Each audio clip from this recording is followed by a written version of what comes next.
આ અમારા વાડીનું કણજીનું ઝાડ છે. હેલો યુટ્યુબ ફેમિલી, આ અમારા કણજીનું ઝાડ છે અમારા વાડીની જે ઓળીની પાસે. અને આ લીમડો છે અને એક લીમડી છે અને આ ફૂલના ઝાડવા છે. અને ખાસ વાત એક એ છે કે કણજી જે વસ્તુ છે ને, કણજીનું ઝાડ એ બહુ ઉપયોગી વસ્તુ છે આપણા દાંત માટે. જેને દાંત દુખતા હોય બહુ, એના કણજીનું દાંતન છાવવાથી દિવસમાં 2 વખત દાંતન કરવાથી દાંત દુખતા બંધ થઈ જાય. એવા તમે અઠવાડિયું કરવું પડે તમારે દાંતન કણજીનું.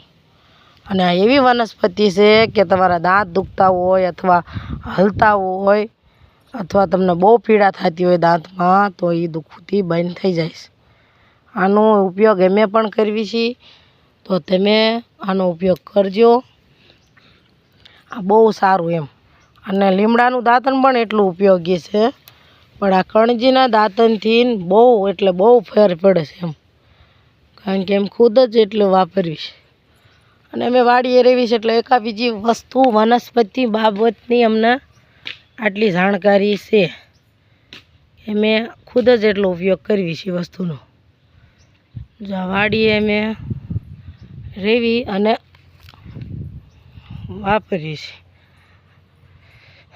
કહેતા નથી કે ખુદની જે આપણે ઉગાવીને વસ્તુ વાવવાથી અને સબ્જી હોય અથવા ગમે એ વસ્તુ હોય જે વાવી ખુદથી નેચરલ હોય એ વાવી એનો ખાવી આપણે એ બનાવીને બકાલું અથવા તો આ સરગવો મેં ખુદ વાવ્યો છે અને અત્યારે ઘણો મોટો થઈ ગયો છે. અને આને શીંગું આવશે, પણ આ વણ જીવાત આવી જાય છે ને એના લીધે વણ આવો થઈ ગયો છે. તો એ સારો થઈ જાય છે પાછો. અને આ અમારી બોરની વાડી છે, અમે ફાર્મે રાખવી છીએ. અત્યારે તમને ઓછું દેખાય છે વાદળાના હિસાબે. બહુ વાદળા થઈ ગયા છે અહીં કણે.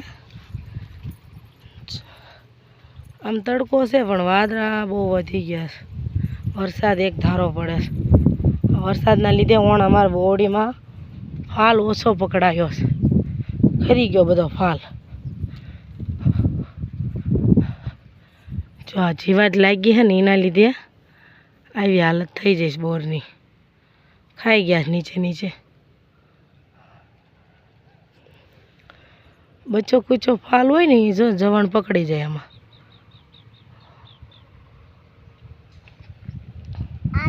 પણ બોડીમાં આવી વરસાદ બહુ પણ વરસ્યો, બહુ વરસાદ વરસ્યો.